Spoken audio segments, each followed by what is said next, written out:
He's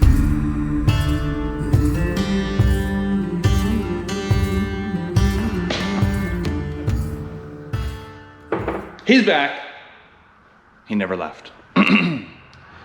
After a quick 6-month hiatus, I'm back at it with another video. So yeah, I mean, the summer kind of got away from me, and 50 subscribers, I wasn't prioritizing a YouTube channel, so my bad.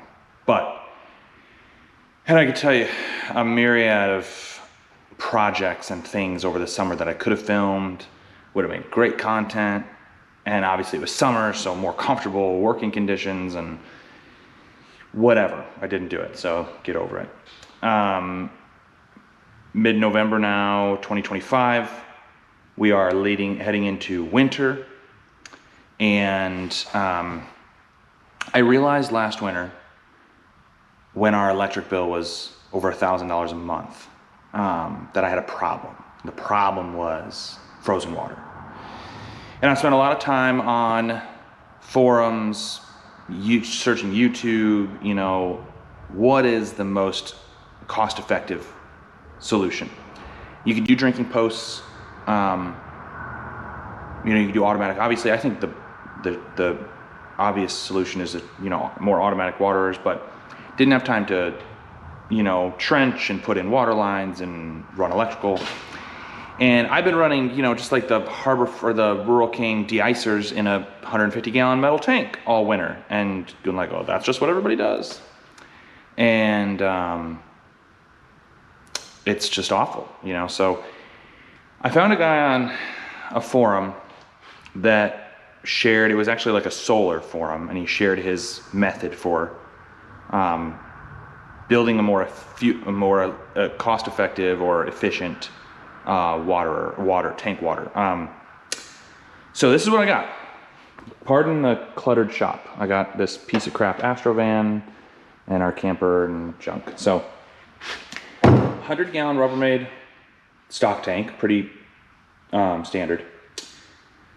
I've got the drain plug heating element de-icer that you get from TSC, a 2-inch piece of foam board, some plastic, corrugated plastic, like it's like a roofing material, it's just like a general purpose, some pipe insulator, de-icer, a bunch of cans of spray foam, expanding spray foam, some other odds, and then a 3/8, I don't know, 0.22 inches, so just shy of a 1/4 inch plexiglass, clear plexiglass. This thing was like $60. It's ridiculous. But when when a single stock tank is costing me over $100 a month while plugged in, I can justify. So like all this stuff together, the tank, $100, foam board, like 40 some dollars. All together, I've got like $300 here, which I'm like, man, that's a lot. But if this works, it'll all be worth it. The working theory is the foam board, I'm gonna cut a piece to go around the bottom so that the tank isn't sitting flush on the ground. Actually, it's worse. Like last winter, we had stock tanks elevated on concrete blocks. So like a metal stock tank sitting on concrete blocks. So you got no contact with the ground, so it's literally not insulated in any way at all. So it's the least efficient method of de-icing a stock tank. So essentially, I looked at the tank and I was like, how do I insulate this tank without, without it looking like crap? I don't know how this is gonna work, to be honest with you. I'm gonna commit to posting the video whether it works or not, or whether it looks terrible, just so you can join in my suffrage. I think it's gonna work really well. So in addition to the insulation, the plexiglass, you're probably thinking, what is the plexiglass for? The plexiglass fits just perfectly over the center of the tank while leaving two portions open.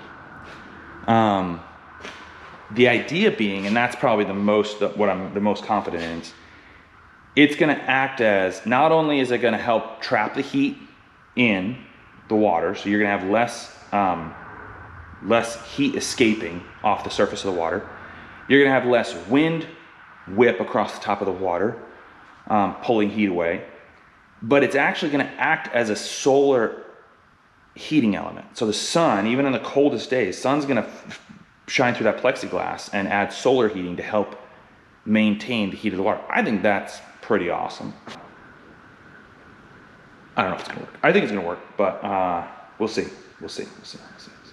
So the idea is, this is gonna go around like this. And that's really not gonna hurt the horses. I think for the most part, I'm gonna be able to just glue this stuff on here.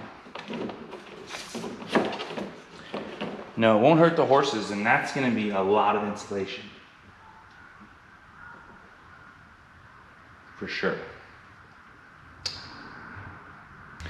So instead of doing expanding foam to fill in all this cavity, I got some non-faced R30 attic insulation, just some fiberglass. So I think what I'm gonna do is put a couple of these on, maybe one here. I think I can do two. I'll do like one here, and on both of the other sides, and then I'll have this cavity where I'll just shove a bunch of that fiberglass in there. Okay, here's what happened. I started the water tank build, the insulated tank, in November, whatever I said at the beginning of the video. It's now February of 2026. I finished the tank, but I only did one. My wife was pregnant. She had a baby in November, so like, whatever. I'm finding it hard to prioritize making YouTube videos, but here we are, another 4-month gap in time. I did build a water tank.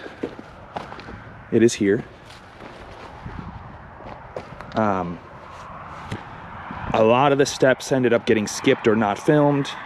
Essentially, fiberglass R30 attic insulation is tucked behind that corrugated plastic, and I never did put the plexiglass on top. I have it, but I never did end up putting it on, and so I put it in here to test it out with the cows. And I'm telling you, it works. This extension cord, now it's like 30 and windy, so it's not as cold as it's been. We had some -20 wind chills, and this will freeze, but it lasts a lot longer than if it's not plugged in. Because I had this whole scheme, I was gonna get kilowatt meters, plug them in, see what the usage was for both, but I just didn't. And I ran all my other tanks the sloppy way with no insulation. I will go look at them next, but it works. I mean, it's gonna work. Just being insulated, it's gonna help retain heat. But like, that tank won't freeze today, even given it's gonna be slightly below 30, but the other ones will. They'll get a thin layer of ice that I'll either have to clean out or I'll have to plug them back in. So, assuming that those de-icers run on a thermostat, like they say they do, that is more efficient. I don't know how much more efficient, because I didn't actually, monitor the usage. And now it's, second half of February, it's gonna be March, we're coming out of winter, so I'll reprioritize that next winter, maybe making a second one or a third one, and plugging kilowatt meters into everything to see how much more efficient it is, how much money it actually saves, and if it's worth it. So anyways, that's that. I apologize for not having the whole build, but you get it. It's not that complicated. You take a Rubbermaid tank and you wrap it in insulation. It's also lasted. So I built it, I finished it in October or November, and I put it in with the cows. The cows are way more destructive on stuff than the horses are. And all the Gorilla Tape on top lasted, and the corrugated stuff they haven't tore it apart. So there's that. I was worried about that as well. But anyways, Sayonara.